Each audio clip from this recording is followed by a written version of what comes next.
Coach, with no pads today, what was just kind of the goal today of the final day of camp, and what necessarily is going to be the assessment with 2 days off in December? Well, we wanted to get legs back. Obviously, getting into this part of the season, we've gone pretty hard here in camp. And then 2, situational football. Like we had 2 minutes, we had in the game scenarios.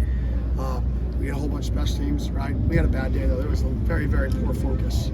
Started with the staff, started with myself, to the staff, to the players. That was our worst day of fall camp.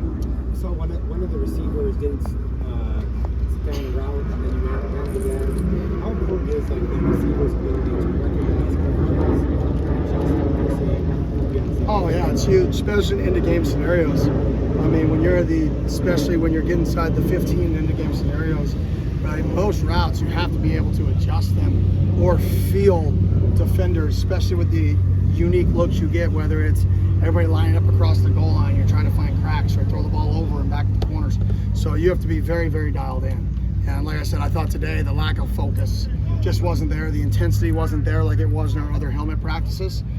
We had practiced really well in our other 2 helmet practices. Today, we kind of took the day off, and that's my fault. That's our staff's fault for allowing that to happen and just letting it happen. Is there somebody who does that really well on the team, just recognizing situations?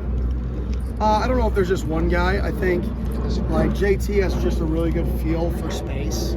So like the other day on the goal line, he's on like an in cut essentially, and he feels the safety cut him, and he turns it into like a curl back to the quarterback, and they just complete it on his back hip. So that's just good awareness of space and where he's at on the field. So JT does have a really good just feel for the space. What have you seen from the defense playing together as one collective unit? You say they're out here. Yeah, the communication is really good. Sometimes too much communication. Sometimes we got to know who the alpha is, right? If we get into a call that's double or triple called or a bunch set adjustment, and we have 2 guys saying one thing and 1 guy saying another, right? Who is the alpha? Whose words mean the most, right? Because you could play it 2 different ways, right? And based off the situation, do you really get a 3rd and short? Do you really get a 3rd and long, right? Based off your bunch adjustment. And right now we've got too many voices sometimes, which cause confusion, which is a good problem. Right? Too many people communicating, but now we got to figure out who's the alpha, who we're going to listen to when multiple people are talking. Have you noticed certain players in those moments where they're not all talking together? Yeah, Keyshawn, X, Crooks, Zyrus, Cole Martin, Shamari. I mean, all those guys do a good job communicating. You mentioned on day 1 that you wanted to front load the hardest work of camp. How well did you guys stick to that, and did you feel like it benefited?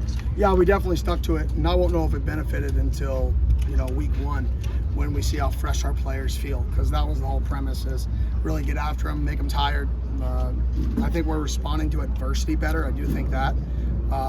We don't complain as much as we have. We'll find out on game day, but we're getting better at that. So I think that was part of the early strain we tried to put on them. And the other benefit is this back end, kind of getting their legs back underneath them. So we'll find out on game day.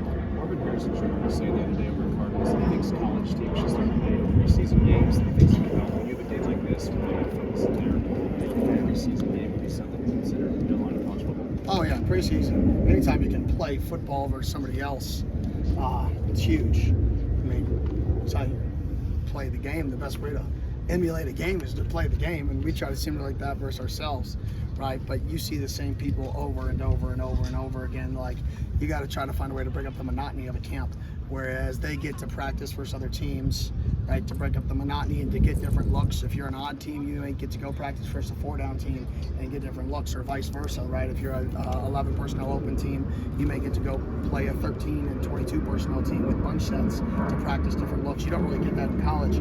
So whatever your offense is, whatever your defense is, if you're not getting those looks, right, if you're not multiple on those sides of the ball, then you've got to create it, right, with scout teams and walk-ons, but not the speed that the NFL gets to create it as. So I definitely think it would be an advantage. You talked about CBO, but some other good offensive walk-ons, Wilson Garrett's, like those guys are kind of on the fringe of opportunities like that. Yeah, I mean, they're great. They're going to help us. I mean, all 3 of those guys, we plan on traveling. All 3 of those guys are in the depth of the football team that we can put on the field and feel good about.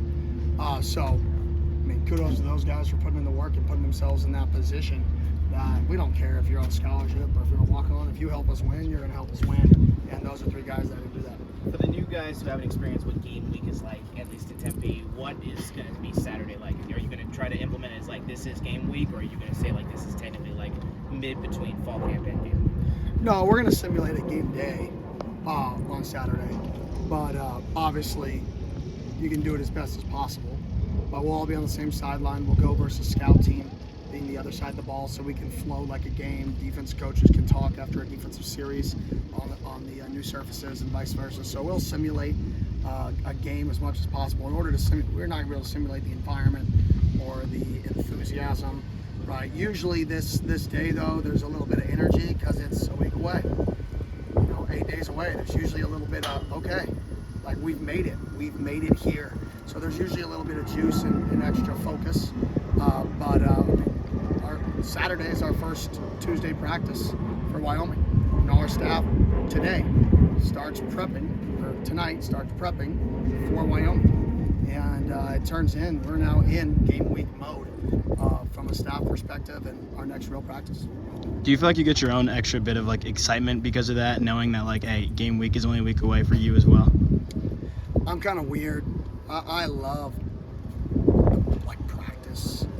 Like the games are fun, and yes, I want to win the games, and they're competitive and they're great. But like I love the process. I love seeing the guys get better.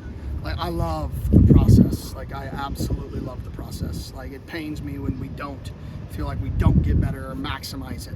That's just as exciting to me, or not just exciting, but it's very exciting. So like, yeah, is game day important? But I do the least amount of things on game day than I do all week or all year. Really, I'm on game day and I'm calling timeouts and saying, hey, slow sub a guy because they sub with 17 seconds left. Like the amount of things I do on game day versus the prep that leads up to it. I mean, my role on game day is way smaller than my role throughout the week, getting the most out of the guys, getting the guys prepared, getting the guys mentally and physically ready for the game. Once we get game day, it's on the players at that point. We're just there to put them in the right state of mind, and not with iPads, I guess. Cheat or surfaces.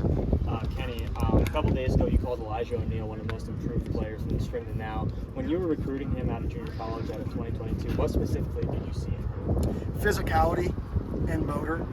He was big, he was physical, and he had a motor. And if you're big, physical, and have a motor, the rest will probably take care of itself. So I saw those three things. Mix it all leading up to NFL. Did y'all have any conversations? Yeah, I mean, we talk quite often. But Bo's so just chill. Just go be Bo Nix. That's what I told him before every game, and that's what I text him now before games. Go be Bo Nix. Don't be anybody else. Just go do what you do. Guys, good. Let's go. Thanks, Kenny.